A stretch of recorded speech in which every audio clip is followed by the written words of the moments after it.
साथियों, आपने एक बात जरूर गौर की होगी कि जब कभी भी कोई ग्राहक किसी दुकानदार के पास जाता है तो सामान वगैरह खरीदने के बाद वो सबसे पहले दुकानदार से पूछता है कि भैया आपका स्कैनर कहाँ है, पेमेंट करना है। और अगर किसी दुकान में स्कैनर नहीं मिलता तो कई बार ग्राहक वापस लौट जाते हैं, क्योंकि आज के समय अधिकतर लोगों ने कैश कैरी करना लगभग बंद कर दिया है। अब क्यूआर स्कैनर आने के बाद से लोगों की जेब तो हल्की हुई है, क्योंकि अब उन्हें ज्यादा कैश लेकर घूमना नहीं पड़ता, लेकिन दुकानदारों को अब मजबूरन अपनी दुकान में स्कैनर लगाने पड़ते हैं। और अगर वो ऐसा नहीं करेंगे तो उनके धंधे पर बहुत फर्क पड़ता है। यही वजह है कि आज के समय आपको हर छोटी दुकान और हर बड़े शोरूम में स्कैनर जरूर मिल जाएगा। लेकिन आपको बता दें कि इस स्कैनर के पीछे कई घटनाएं छुपी हुई हैं, ऐसी कहानियां जिनमें देखते ही देखते लोगों के खाते खाली हो गए। और ऐसी एक घटना उत्तर प्रदेश के औरैया की है। हालांकि मामला थोड़ा पुराना है, लेकिन आप भी जानते हैं कि साइबर क्रिमिनल्स के तरीके कभी पुराने नहीं होते और आज भी कई साइबर ठग पुराने तरीकों से ही लोगों के खाते खाली कर रहे हैं। तो ये पूरा मामला शुरू होता है औरैया के करमपुर रोड में स्थित एक परचून की दुकान से। यहाँ पर एक भाई साहब है जो काफी लंबे समय से परचून की दुकान चलाते हैं। अब हुआ ये कि जैसे ही भारत में डिजिटल युग की शुरुआत हुई, तेजी से दुकानों में क्यूआर कोड लगने शुरू हो गए और समय की मांग को देखते हुए कई लोगों ने अपनी दुकान पर स्कैनर लगा लिया। अब लोगों ने स्कैनर तो लगा लिया, लेकिन शुरुआत में जब ये स्कैनर भारत में लॉन्च हुए थे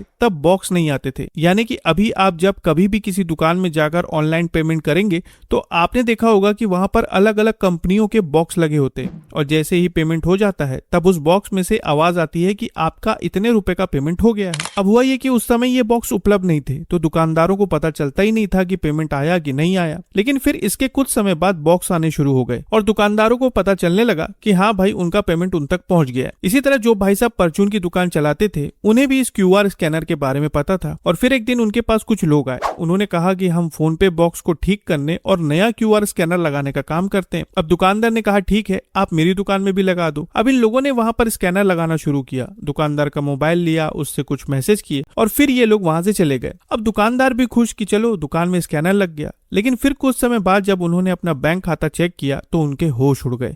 उनके खाते से 2,29,600 रुपए गायब हो चुके थे। उन्हें समझ में नहीं आ रहा था कि अचानक उनके पैसे गए तो गए कहाँ। और तब उन्हें याद आया कि कुछ समय पहले उनके पास स्कैनर लगाने वाले लोग आए थे और शायद ये पूरा खेल उन्होंने ही खेला है। लेकिन सोचने वाली बात ये थी कि ये सब हुआ कैसे और कब हुआ और किस तरह से हुआ। अब दुकानदार अपनी शिकायत लेकर तुरंत पुलिस के पास पहुंचे, जहां पर साइबर सेल ने ऑनलाइन ठगी और IT एक्ट के तहत मुकदमा दर्ज किया और फिर शुरू हुई जांच के दौरान पुलिस को पता चला कि इसके पीछे दो लोग हैं, एक 20 वर्षीय निखिलेश और दूसरा गगन कश्यप। पुलिस को सूचना मिली कि ये दोनों फफूंद इलाके की तरफ से आ रहे हैं। पुलिस ने घेराबंदी की और इन दोनों को हिरासत में ले लिया। हिरासत में लेने के बाद जब इनसे पूछताछ शुरू हुई तब इन लोगों ने एक बेहद चौंकाने वाली कहानी सुनाई। खबरों की माने तो इनका कहना था कि ये लोग भोले भाले दुकानदारों के पास जाकर ये कहते थे कि हम लोग फोन पे बॉक्स को ठीक करने और नया क्यूआर कोड लगाने का काम करते हैं। अब होता यह था कि जब कभी भी ये लोग किसी दुकान में पहुंचते थे और कहते थे कि हम नया क्यूआर कोड लगाने का काम करते हैं तो दुकानदार इन्हें मना नहीं करता था, क्योंकि वो भी जानता था कि आज के समय इसकी कितनी जरूरत है। अब जैसे दुकानदार कहता था कि ठीक है, आप मेरी दुकान में स्कैनर लगा दो, तब ये लोग दुकानदार से उनकी सभी बैंकिंग डिटेल्स ले लेते थे,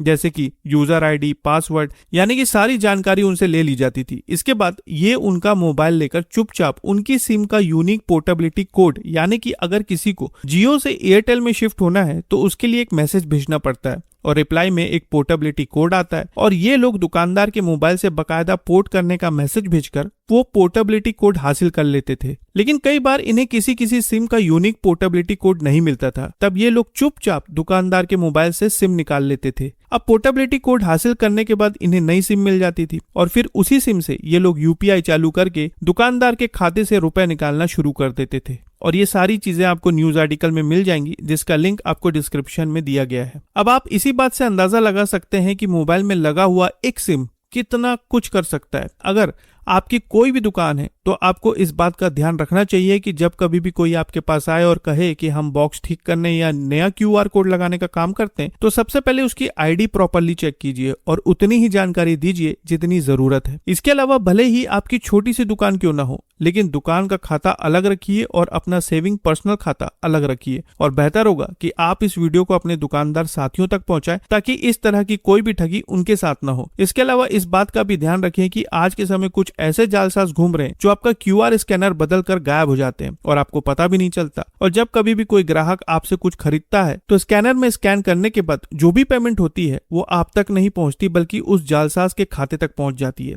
इसलिए इन सारी चीजों का अच्छी तरह से ध्यान रखिए। तो फिर मिलते हैं साथियों एक और नई खबर के साथ, तब तक के लिए आपका बहुत बहुत धन्यवाद।